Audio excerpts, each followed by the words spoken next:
When I was younger, I found a fetish porn site called don'twakethem.com. This was around 2010, 2011-ish, when I was 13. You might be wondering why a 13-year-old was on a site like that. Well, I had unrestricted internet access and I was a weird kid. Sue me.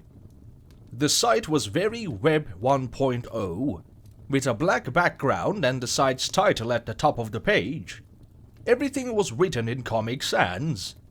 The site had pictures of people, usually women, sleeping, with the sleeper's name under each image. Now, I assume this was a fetish site because a lot of the people shown were wearing clothes. Some were naked, sure, but it wasn't in an outright sexual way. It was more like they were just sleeping in the nude. I think the thing people were supposed to get off to was the sleeping. The pictures, from what I remember, were taken in the sleeper's bedroom. The room was dark, but you could still see the sleeper because the photographer used a flash. Not sure if that woke that person up, since the only pictures posted are those where the subject is sleeping. I remember checking out the site a couple of times, mainly to skip to the pictures of naked women. Listen, when you are 13 and horny, tits are tits, okay? However, I didn't visit too often since the general vibe of it creeped me out. It felt voyeuristic in a way that made my skin crawl. I ended up finding new places to get my jollies, and forgot about the site for years.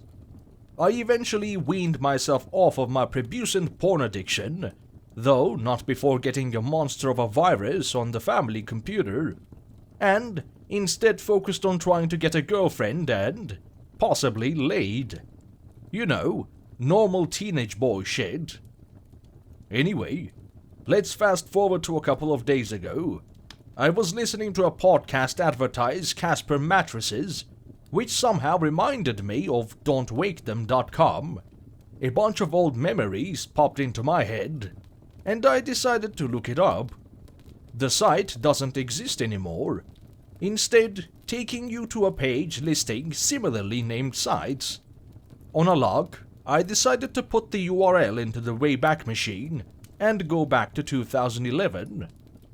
The familiar black background and Comic Sans text popped up, along with a ton of images of sleeping people. It was just as weird as I remembered. However, I noticed something this time that I hadn't over a decade ago. All the bedrooms looked different.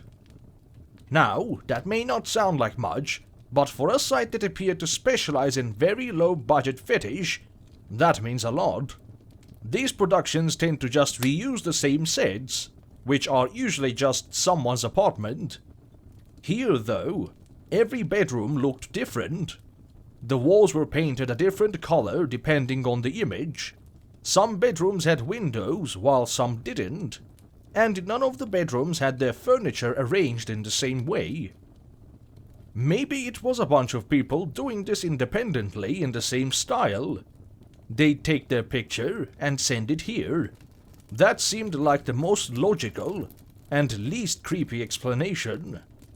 Morbidly fascinated by the site, I kept scrolling through it. There were dozens upon dozens of images of people sleeping, all taken in that weirdly voyeuristic way. I also noticed that there seemed to be images of teens and children sleeping too. They were clothed, but it still felt squeaky as hell. As I was scrolling, I came across a picture of a kid who had the same Spider-Man bedsheets I did as a kid. Actually, that kid had the same posters in his room that I did, and the same bionicle figure on his nightstand that I did. With growing dread, I looked at the name under the image. It was mine. Okay, what the actual fuck? How did this site have this picture of me? It didn't look like a picture my family took. It was in the same style as every other image on this site, with that same camera flash. I looked for some sort of email on contact on the site, but found nothing. I went ahead a bit on the Wayback Machine, hoping that maybe the site would list it later on. The site only lasted until 2014, where it kept updating with new images. Its last image was of a woman named Riley Ashcroft, but there was no contact info. Going back before 2011 didn't turn up anything either. I tried googling the site to see if anyone had ever talked about it, and found basically nothing. It's like no one else knew about this site. I wasn't sure what else to do or where to even discuss something like this. I decided to try putting this weird site out of my head and hoped it'd make more sense in the morning. The next morning, after a pretty light sleep, I checked the site on the Wayback Machine again. However, the site was no longer archived there. According to the Wayback Machine, someone had requested the site be removed. What the hell? Was the site taken down because I looked at it? How would someone even know that? Unless, maybe I didn't see the site. Maybe I imagined it or mixed it up with a dream.